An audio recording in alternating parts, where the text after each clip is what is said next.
Le bendiga a todos aquí el pastor Héctor Quiñones en Conexión Espiritual, mirando en el día de hoy la lectura titulada Amar y estar sujetos, como dice Romanos capítulo 12 y capítulo 13. Señor, eres maravilloso, te adoramos, glorificamos tu nombre. Te damos gracias, Padre, por amarnos, gracias por bendecirnos, gracias por guiarnos y por ayudarnos, Señor, a poder ser más como tú. Te agradecemos, Padre, por las oportunidades por cada día de vida que nos das, por cada día de salud. Te pedimos, Padre, que nos ayudes diariamente a poder buscarte en espíritu y en verdad. Perdónanos de nuestras faltas y ayúdanos a aprender de ellas para que no se conviertan en rutinas en nuestras vidas. Si hubiera algo en nuestras vidas, Padre, que no sea de tu agrado, te pedimos que lo remuevas. Espíritu Santo, toca nuestros corazones y muéstranos que tenemos que cambiar. Para la gloria y la honra tuya lo pedimos, mi Dios, en el nombre de Jesús. Amén y amén. Así que, hermanos, vemos acá que el capítulo 12 se enfoca en amarse los unos a los otros y el capítulo 13 en estar sujetos los unos a los otros. La doctrina es dinámica, lo que usted cree siempre afectará su comportamiento. En 11 capítulos, Pablo establece los fundamentos de la fe cristiana y ahora el balance de su carta se mueve a la práctica de esa fe en la vida de los creyentes. Para cada asignación en la vida cristiana hay un emblema correspondiente de Dios. Servir el uno a otro usando los dones que Dios le ha dado. Sométase a las autoridades superiores usando las actitudes de amor y sumisión del Salvador. Ser sensibles a las necesidades de los hermanos más débiles. En materia de conciencia, estar unidos en propósito, teniendo la mente, asimismo, de Cristo. La palabra nos muestra en el capítulo 12 que cuando se sacrificaba un animal de acuerdo a la ley de Dios, el sacerdote daba muerte al animal. Cogía el animal y lo cortaba a sí mismo en pedazos y lo ponía sobre el altar. El sacrificio era importante, pero aún en el Antiguo Testamento Dios aclara que la obediencia de corazón es mucho más importante, como dice Primera de Samuel, capítulo 15 versículo 22. Así que a veces, hermano, nos podemos poner a meditar, pero ¿y qué era este sacrificio? ¿Por qué tantas reglas? ¿Por qué tenían que seguir tantos pasos? Era la obediencia. Era ver la obediencia. A ver si se trataba de tomar un atajo, ¿verdad? Y no hacer las cosas como Dios las había establecido. Esto puede ver en Primera de Samuel 15:22, Salmo 48 y también en Amós capítulo 5 del 21 al 24. Dios desea que nos ofrezcamos a nosotros mismos en sacrificio vivo, no animales. Cada día debemos de echar a un lado nuestros deseos y seguirle, poniendo nuestras energías y recursos a su disposición y confiando asimismo en la dirección divina de Dios. Dios tiene planes buenos, agradables y perfectos para sus hijos. Él quiere transformarnos en un pueblo con una mente renovada, vivos para honrarle y obedecerle, debido a que Él solo quiere lo mejor para nosotros y por haber dado a su Hijo para que tengamos vida nueva, deberíamos ofrecernos con gozo en sacrificio vivo para su servicio. Los cristianos tienen este llamado. No os conforméis a este siglo, en Romanos capítulo 12, versículo 2. No hemos de estar conformes con la conducta y costumbres de este mundo, que por lo general son egocéntricos y a menudo corruptos. Muchos cristianos dicen sabiamente que la conducta mundana se extralimita demasiado. Nuestro rechazo a formar parte del mundo, sin embargo, debe ir más allá del nivel de conducta y costumbres. Debe estar firmemente arraigado en nuestras mentes. Transformaos por medio de la renovación de vuestro entendimiento. Es posible evitar muchas de las costumbres mundanas sin dejar de ser orgullosos, codiciosos, egoístas, obstinados y arrogantes. Solo cuando el Espíritu Santo renueva, reeduca y reorienta nuestra mente, somos en verdad transformados. Es importante también, hermanos, tener una buena autoestima, porque algunos tenemos muy en poco, por otro lado, algunos nos sobreestimamos. Hay una cosa que me gusta, disculpen, de un libro que leí hace años atrás que se llamaba Cristo Estima. ¿Verdad? Hablamos de la autoestima, que se enfoca en nosotros, pero qué bonito si podemos aferrarnos a quien Cristo es y nosotros, ¿verdad?, ser partícipes de esa bendición. Pablo usa el concepto del cuerpo humano para enseñar a los cristianos cómo deben de vivir y trabajar juntos. Así como las diferentes partes del cuerpo actúan bajo la dirección del cerebro, los cristianos deben de hacerlo bajo la autoridad y mandato de Jesucristo, como dice Primera de Corintios 12, del 12 al 31, y también Efesios capítulo 4, del 1 al 16, y esto lo vemos en Romanos 12, del 4 al 5. Y luego también Dios nos ha dado dones a fines de que podamos edificar la iglesia. Para usarlos con eficacia debemos de hacer cinco cosas diferentes. Número uno, debemos de tener en cuenta que todos los dones y habilidades vienen de Dios. Número dos, comprender que no todos tienen el mismo don. Número tres, saber quiénes somos y qué hacemos mejor. Número cuatro, dedicar nuestros dones al servicio de Dios y no a nuestro éxito personal. Número cinco, estar dispuestos a ponerlos al servicio de Dios con generosidad y sin exclusión. Los dones de Dios difieren en naturaleza, poder y eficacia de acuerdo con su sabiduría y gracia, no de acuerdo con nuestra fe. La medida de fe, se encuentra en el capítulo 12, versículo 3, o la proporción de fe significa que Dios le dará el poder espiritual adecuado y necesario para llevar a cabo cada responsabilidad. No podemos por voluntad o esfuerzo propio producir más fe y llegar a ser maestros o siervos más competentes. Dios es el que da los dones a la iglesia, hermanos, y otorga fe y poder de acuerdo con su voluntad. El don de la profecía en las escrituras no significa, escucha esto bien, no significa siempre predecir el futuro. A menudo denota predicar el mensaje de Dios, como dice Primera de Corintios 14, del 1 al 3. El capítulo 12 del 6 al 8, por favor, léalo si no lo ha leído, y mire esta lista de dones e imagine dos tipos de personas que podrían poseerlos. Los profetas poseen por lo general denuedo y oratoria. Los que sirven, los que ministran son fieles y leales. Los que enseñan son pensadores claros y los que exhortan saben cómo motivar a otros. Los que reparten son generosos y confiables. Los que presiden son buenos organizadores y directores.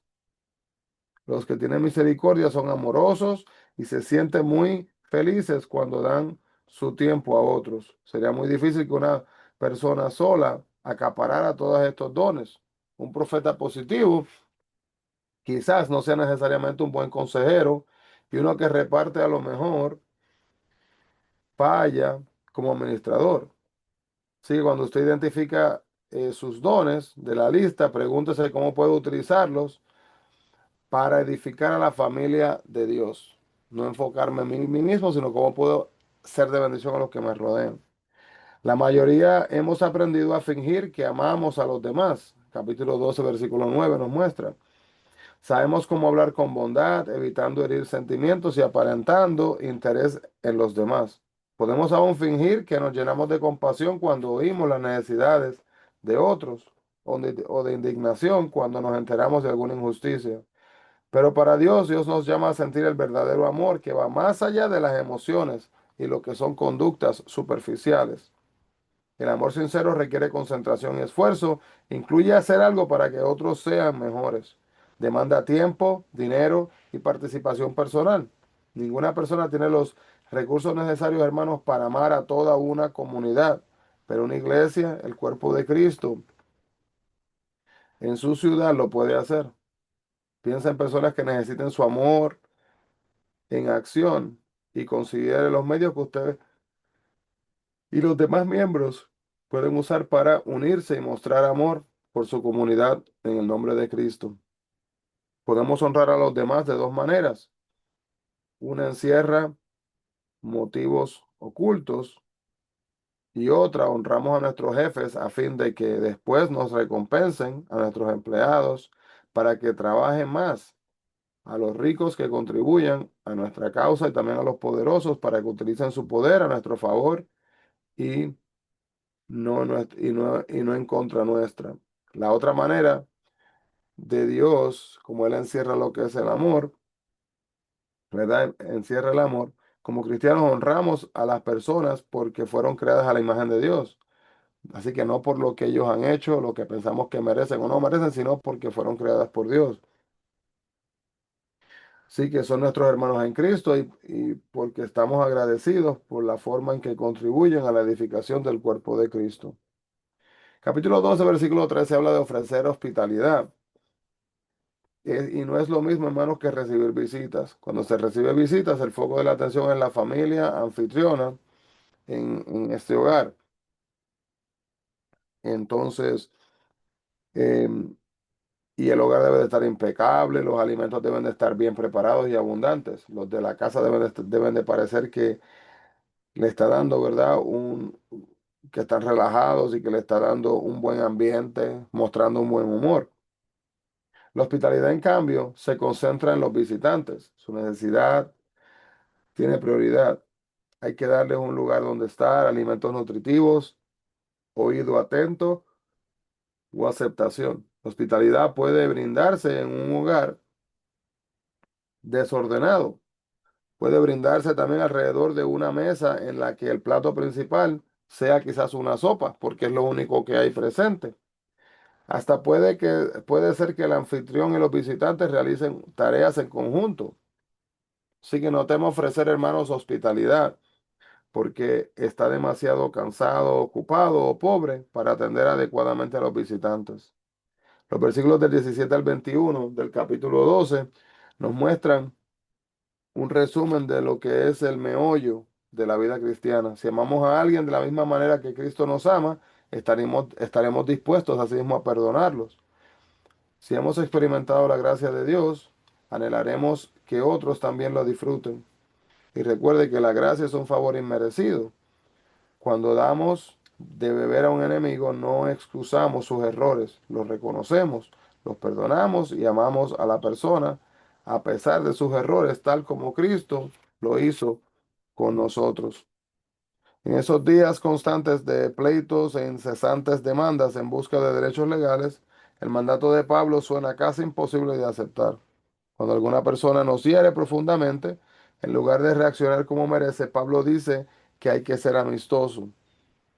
Pero ¿y por qué nos dice Pablo que debemos de perdonar a nuestros enemigos? Número uno, el perdón rompe un ciclo de represalias y también guía a una mutua reconciliación. También puede lograr que el enemigo se avergüence y cambie de conducta. También el perdonar, por contraste, ayuda también a devolver mal por mal que nos hiere a tantos de nosotros como nuestro enemigo. Aunque su enemigo nunca se arrepienta, al perdonarlo usted se sentirá libre del gran peso de la amargura.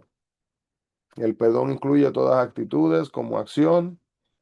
Si considera difícil que la persona que le hirió le pida perdón, procure responder con acciones bondadosas. Y si es apropiado, dígale que le agradaría mejorar sus relaciones, bríndele ayuda, envíele un regalo, sonríale. Muchas veces descubrirá que las buenas acciones conducen a sentimientos y emociones sinceras.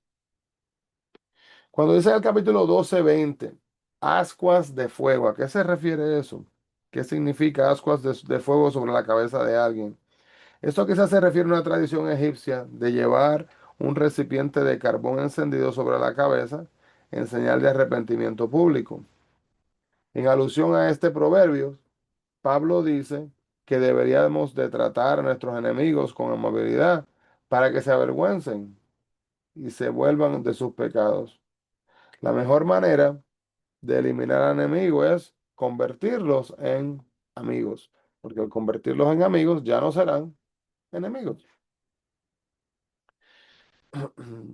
Capítulo 13, versículo 1 nos lleva a una pregunta muy interesante. ¿Hay momentos en los que uno tiene que desobedecer a las autoridades? Escuche bien.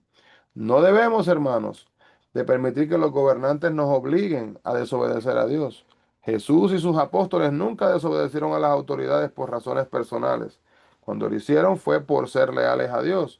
Su desobediencia, hermanos, les costó.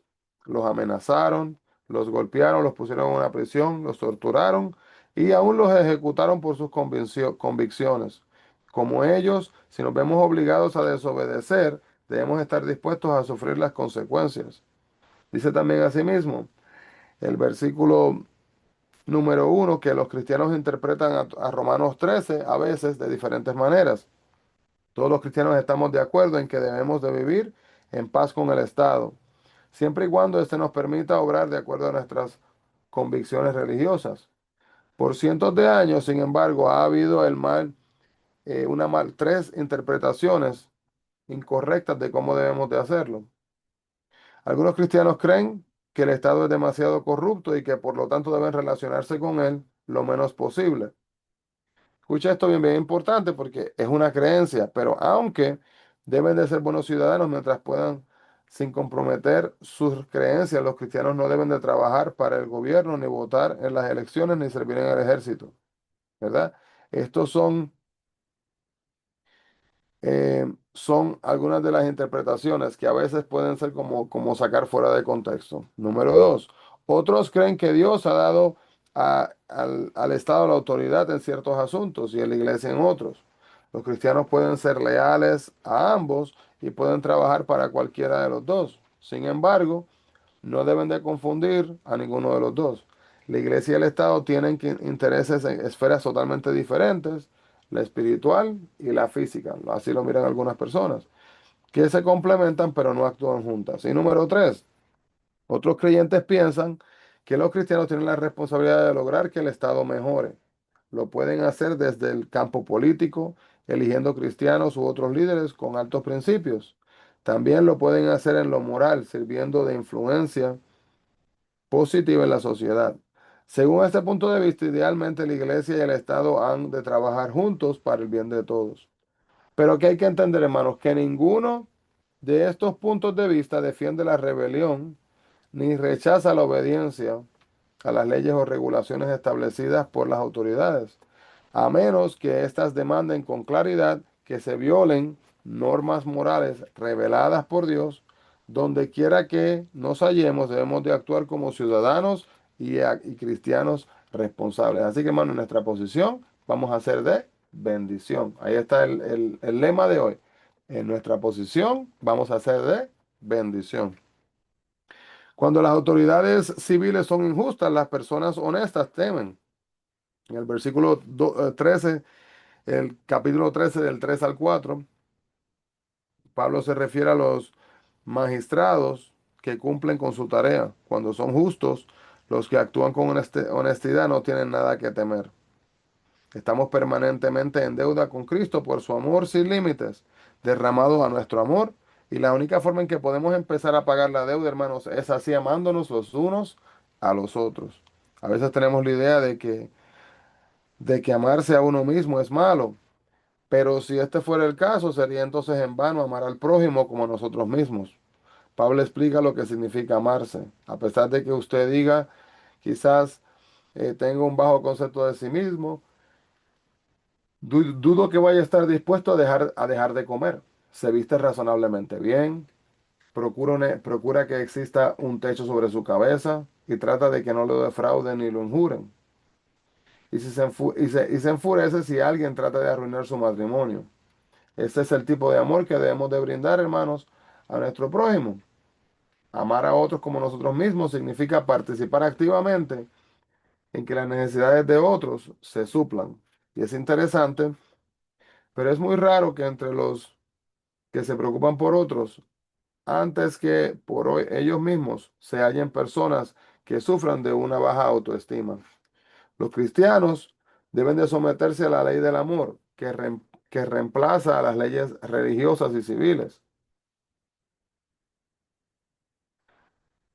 Jesús, hermano, no deja brechas en la ley de amor. Cuando el amor lo demande, debemos estar dispuestos a ir aún más allá de los requisitos legales e imitar al Dios de amor.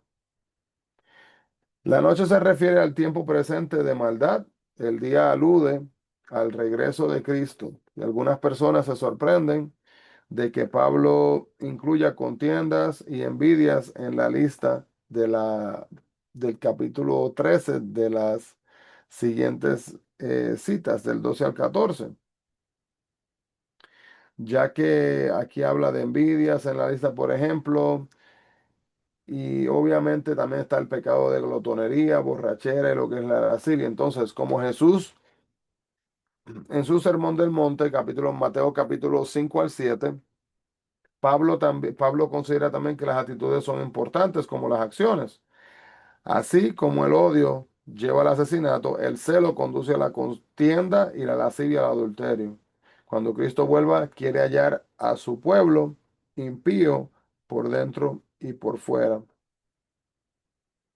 Así que, ¿cómo nos vestimos, hermanos? ¿Cómo podemos vestirnos, verdad, de lo que es el Señor Jesucristo?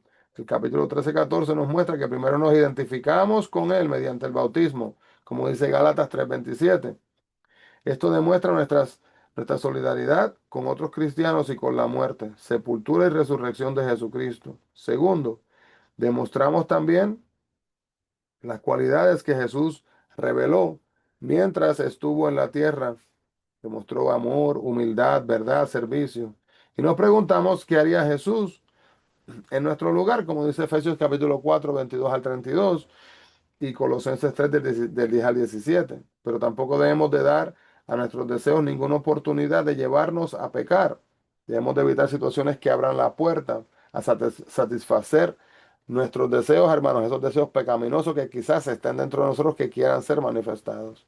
Amado Dios, gracias, Padre, por tu palabra, por los recordatorios, por la enseñanza y por la reflexión. Te pedimos, Padre, Señor, que podamos vivir vidas que buscan amar como tú amaste, que buscan honrarte, Señor, como esperas que lo hagamos, para que podamos tratar a otros como queremos ser tratados y que podamos tener, Señor, una estima que está basada en ti.